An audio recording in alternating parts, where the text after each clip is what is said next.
భద్రకాళి శాకంబరి ఉత్సవాల మరి సందర్భంగా ఇక్కడ అమ్మవారిని దర్శించుకొని వారి ఆశీర్వాదం తీసుకోవడం జరుగుతుంది. మరి ముఖ్యంగా శాకంబరి ఉత్సవాలు ప్రతి సంవత్సరం కూడా వరంగల్లో అంగరంగ వైభవంగా జరుగుతాయి. మరి వేలాదిగా భక్తులు ఇక్కడ వచ్చి వారి యొక్క మొక్కులు మొక్కి అమ్మవారిని మరి దర్శించుకొని వెళ్ళడమే కాకుండా ప్రతి శుక్రవారం కూడా పెద్ద ఎత్తున ఇక్కడ మరి ఒక పండగ వాతావరణం నెలకొని ఉంటుంది.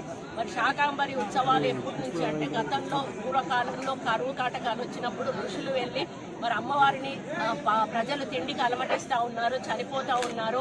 మరి వారికి ఒక పరిష్కారం అంటూ ఇవ్వాలి అంటే మీ ద్వారానే అవుతుంది మరి అని చెప్పి వారు వేడుకున్నప్పుడు అమ్మవారు ఆలోచించి మరి నిజమే ఈ కరువు కాటకాల నుండి ప్రజలను బయటకు తీయాలి అనేటువంటి ఆలోచనతోటి ఆమెలో ఉన్నటువంటి శక్తి ద్వారా ఆమె ఒంటిలో నుంచే ఈ కూరగాయలు పళ్ళు ఫలాలు అన్నీ కూడా పుట్టుకురావడం, దాంతో పాటుగా వర్షాలు పడి పంటలు పండి మరి ఆ తర్వాత అనారోగ్యాలన్నీ కూడా పోయి అందరూ కూడా క్షేమంగా ఉండి అప్పటి నుంచి కూడా ప్రతి సంవత్సరం ఈ కార్యక్రమాన్ని కొనసాగిస్తూ మరి మన భవిష్యత్తు తరాలకు కూడా ఎటువంటి ఇబ్బందులు రాకుండా ఉండాలనే కార్యక్రమం చేయడం జరుగుతుంది.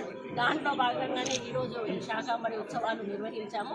మేము ప్రతిసారి కూడా ఇది పెద్ద ఎత్తున చేస్తాము కాబట్టి ఇక నుంచి మన వరంగల్లో కూడా చాలా సస్యశ్యామలంగా ఉంటుంది. ఇప్పుడే అమ్మవారికి కూడా మేము కావాల్సిన అభివృద్ధి కార్యక్రమాలన్నీ కూడా పనులు మొదలుపెట్టాము. రాబోయే శాకంబరి ఉత్సవాల వరకు కొంచెం రూపురేఖలు కూడా మార్చి మరి అమ్మవారికి ఇంకా భక్తులకు కూడా మంచి సౌకర్యం కల్పించి ఇంకా ఎక్కువ పర్యాటకులు